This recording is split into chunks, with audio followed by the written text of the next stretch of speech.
Alhamdulillah wassalatu wassalamu ala rasulillah. Saudaraku fillah rahimani wa rahimakumullah. Setiap muslim telah diberi keutamaan oleh Allah Subhanahu wa taala dengan sejumlah keutamaan dan kemuliaan yang sangat agung dan mulia dan sangat besar. Di antara kemuliaan itu adalah kita mengetahui apa tujuan hidup kita.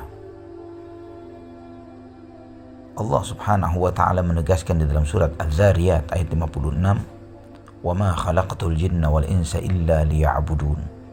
Dan tidaklah aku ciptakan jin dan manusia kecuali untuk beribadah kepada aku. Dengan ayat ini kita mengetahui apa misi dan tujuan kita ada di muka bumi adalah untuk menjadi hamba Allah Subhanahu wa taala, beribadah hanya kepadanya, mentauhidkannya. Maka setiap muslim di dalam setiap rakaat salat mereka, kita selalu mengikrarkan iyyaka na'budu wa iyyaka nasta'in. Hanya kepadamu ya Allah kami beribadah, hanya kepadamu ya Allah kami memohon pertolongan. Ibadah yang merupakan misi kita hidup di muka bumi, hendaklah kita jalankan dan kita realisasikan di dalam setiap hembusan nafas hidup kita. Kita berusaha setiap kondisi, setiap keadaan kita selalu dalam upaya beribadah kepada Allah Subhanahu wa taala. Dan semakin sempurna seseorang dalam merealisasikan ibadah di dalam hidupnya, semakin tinggi kedudukan dia di sisi Allah Subhanahu wa taala.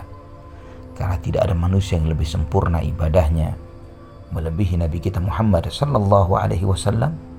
Maka beliau sallallahu alaihi wasallam menjadi manusia yang paling mulia, yang paling tinggi derajat dan kedudukannya.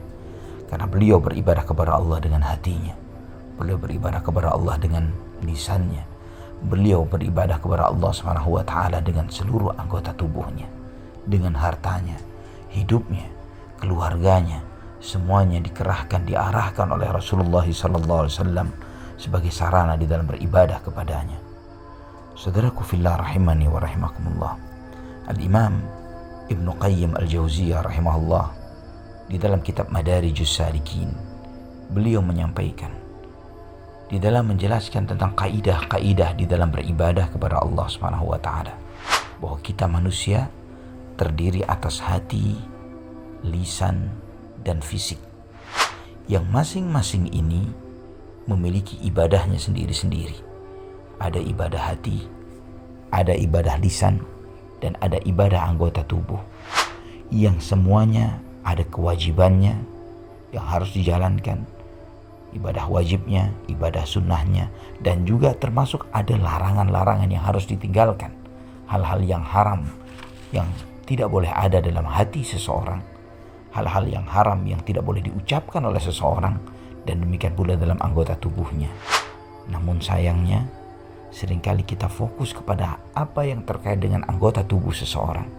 Kita sangat lihai dan pandai untuk menambah ibadah-ibadah apa saja yang mesti kita lakukan. Namun seringkali kita lupa terkait tentang ibadah hati.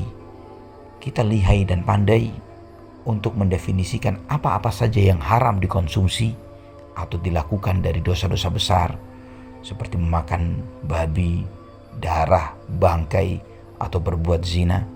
Namun ketika ditanya tentang apa saja yang haram bagi hati seseorang, seperti sombong, hasad, iri, dan dengki, berburuk sangka, dan yang semisalnya, atau yang haram bagi lisan seseorang, seperti berbohong, memfitnah, mengadu domba, menghibah, menggunjing satu dengan yang lainnya, seringkali kita keluh untuk mengungkapkan hal ini.